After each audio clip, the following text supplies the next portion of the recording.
Hello everyone, स्वागत है आपका अपने यूट्यूब चैनल DHK स्टडी में। दोस्तों, प्रीवियस वीडियो में हम लोगों ने केरल के कुछ इंपॉर्टेंट फैक्ट्स के बारे में देखा था। तो आज की इस वीडियो में हम लोग केरल के भूगोल के बारे में देखेंगे। दोस्तों, अगर केरल की स्थिति की बात की जाए तो केरल भारत का दूसरा सबसे दक्षिणी राज्य है। भारत का सबसे दक्षिणी राज्य है तमिलनाडु। उसके बाद केरल भारत का दूसरा सबसे दक्षिणी राज्य है। दोस्तों, केरल की अगर सीमा को देखें तो पश्चिम में अरब सागर है, उत्तर पूर्व में कर्नाटका राज्य है और पूर्व में तमिलनाडु राज्य है। दोस्तों, दूसरा सबसे दक्षिणतम राज्य है। जैसा कि अभी मैंने आप लोगों को बताया, केरल को दक्षिण भारत का कश्मीर भी कहा जाता है। दोस्तों, जैसा कि आप लोगों को पता है कि यहाँ पर बहुत सारी घाटियाँ हैं, तो लगभग ये कश्मीर की तरह ही लगता है, इसलिए केरल को दक्षिण भारत का कश्मीर भी कहा जाता है। केरल का सीमा दो भारतीय राज्यों को लगता है, कर्नाटक और तमिलनाडु। जैसा कि आप मैप में देख सकते हैं कि यहाँ पर केरल का जो सीमा है ये दो भारतीय राज्यों को लग रहा है, कर्नाटका और तमिलनाडु। दोस्तों, अगर अक्षांशीय विस्तार की बात की जाए तो केरल का अक्षांशीय विस्तार सभी भारतीय राज्यों में सबसे अधिक है। अक्षांशीय विस्तार मीन्स लंबाई, केरल का लंबाई सबसे अधिक है। दोस्तों, यहीं से एक बात निकल के आता है कि फिर किस भारतीय राज्य का चौड़ाई सबसे अधिक होगा। तो यहाँ पर यूपी का चौड़ाई सबसे अधिक है। चौड़ाई मीन्स देशांतरीय विस्तार। यूपी का देशांतरीय विस्तार सबसे अधिक है और अक्षांशीय विस्तार सबसे अधिक है केरला का। दोस्तों, इतने चीज़ें हम लोग ने केरला के बारे में देखा। अब यहाँ पर कुछ इम्पोर्टेंट जिलों को देखेंगे। दोस्तों, केरल के सबसे उत्तर में है कासरगोड जिला। कासरगोड में यहाँ पर एक चीज़ें आप लोगों को ध्यान में रखना होगा, यहाँ पर नारियल अनुसंधान केंद्र है। यहाँ पर नारियल बहुत अधिक पाया जाता है, इसलिए यहाँ पर नारियल अनुसंधान केंद्र है। सबसे दक्षिणी जिला जो है वो है तिरुवनंतपुरम। यहाँ पर केरल की राजधानी भी है, जैसा कि आप लोगों को पता है। और तिरुवनंतपुरम की अगर बात करें तो यहाँ पर दो चीज़ें आप लोगों को ध्यान में रखना होगा।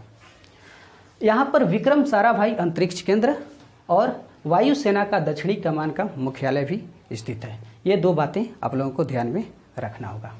और अगर इम्पोर्टेंट जिला को देखें तो एक जिला यहाँ पर पड़ता है कोझिकोड। इसका पुराना नाम कालीकट भी है, जहाँ की 1498 ईस्वी में वास्को डी गामा भारत आया था। उससे थोड़ा और नीचे आए तो यहाँ पर एक जिला है एर्नाकुलम। एर्नाकुलम यहाँ पर केरल का हाई कोर्ट भी है, जैसा कि प्रीवियस वीडियो में भी मैंने आप लोगों को बताया था। और एर्नाकुलम के जस्ट नीचे, एर्नाकुलम ये जो शहर है, इसके जस्ट नीचे एक शहर है कोची। तो इस तरीक़ा से अगर देखें तो एर्नाकुलम और कोची का जो डिस्टेंस है काफ़ी नज़दीक है। ये लगभग काफ़ी एक दूसरे से सटे हुए हैं। यानी कि अगर हम लोग एर्नाकुलम से कोची की तरफ जाएं तो पता भी नहीं चलता है कि कब एक शहर ख़त्म हुआ और कब दूसरा शहर स्टार्ट हो गया। इसलिए एर्नाकुलम और कोची को जुड़वा शहर भी कहा जाता है। जैसे कि हैदराबाद और सिकंदराबाद, इसको भी जुड़वा शहर कहा जाता है। उसी तरह से एर्नाकुलम और कोची, इन्हें भी जुड़वा शहर कहा जाता है। और अगर एर्नाकुलम जिला से थोड़ा सा दक्षिण आए तो एक जिला पड़ता है कोट्टायम। इसको भी आप लोगों को ध्यान में रखना होगा। दोस्तों, अब हम लोग केरल के पहाड़ियों को देखेंगे। दोस्तों, केरल में 3 पहाड़ियाँ पाई जाती है, नीलगिरी की पहाड़ी, अन्नामलाई की पहाड़ी और कार्डमम की पहाड़ी। दोस्तों, अगर नीलगिरी पहाड़ी की बात की जाए तो नीलगिरी की सबसे ऊंची चोटी दोदा बेटा है और नीलगिरी पर एक जनजाति पाई जाती है जिसका नाम है टोडा जनजाति। और दोस्तों, नीलगिरी की पहाड़ियों के पास ही पश्चिमी घाट और पूर्वी घाट का मिलन होता है। दोस्तों, अगर अन्नामलाई पहाड़ी की बात की जाए तो इसकी सबसे ऊंची चोटी है अनाईमुड़ी, जिसका ऊंचाई है 2695 मीटर और ये पश्चिमी घाट की सबसे ऊंची चोटी है। ये आप लोगों को ध्यान में रखना होगा। ये बहुत बार एग्जाम में आ भी जाता है कि पश्चिमी घाट की सबसे ऊंची चोटी कौन है, तो ये है अनाईमुड़ी। दोस्तों, अगर कार्डमम की पहाड़ी की बात की जाए तो ये भारत की सबसे दक्षिणी पहाड़ी है। बहुत बार ये एग्जाम में क्वेश्चन आया भी है कि भारत की सबसे दक्षिणी पहाड़ी कौन है, तो ये है कार्डमम की पहाड़ी।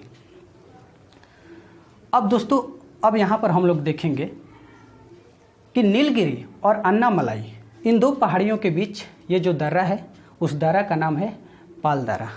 यह भी बहुत बार आ चुका है। नीलगिरी और अन्नामलाई पहाड़ियों के बीच का दारा कौन सा है? तो यह है पाल दारा। अन्नामलाई और कार्डेमम, इन दोनों के बीच ये जो दारा है इसका नाम है सिनकोट दारा। तो इतनी बातें आप लोगों को ध्यान में रखना होगा। दोस्तों अब हम लोग चलते हैं कुछ जनरल फैक्ट्स की तरफ। अब यहाँ पर बात करते हैं केरल की नदियों के बारे में। दोस्तों केरल में कुल 44 नदियाँ बहती हैं, जिसमें 41 नदियाँ पश्चिम की ओर और 3 नदियाँ पूरब की ओर बहती हैं। पूरब की ओर जो 3 नदियाँ बहती हैं उनका नाम है पंबर नदी, भवानी नदी और काबानी नदी, जो कि पूर्व की ओर बहती हैं। केरल में जो इम्पोर्टेंट नदी है वो है पेरियार नदी, जिसकी कुल लंबाई 244 किलोमीटर है। और इसी नदी पर एक बांध स्थित है जिसका नाम है इडुक्की बांध। ये आप लोगों को ध्यान में रखना होगा, ये बहुत ही इम्पोर्टेंट है कि केरल में पेरियार नदी पर ये इडुक्की बांध स्थित है। ये बहुत बार एग्जाम में आ भी चुका है। दोस्तों केरल में एक इम्पोर्टेंट झील है जिसका नाम है वेम्बानाड झील। ये झील भारत का सबसे लंबा झील है। इस चीज़ को आप लोगों को ध्यान में रखना होगा। ये झील भारत का सबसे लंबा झील है और इस झील में एक नौका दौड़ प्रतियोगिता कराया जाता है। इस झील में एक नौका दौड़ प्रतियोगिता कराया जाता है जिसका नाम है बालम काली नेहरू ट्रॉफी। ये आप लोगों को ध्यान में रखना होगा। कुछ और झीलों की अगर बात करें तो ये है कयामाकुलम झील और अष्टामुडी झील।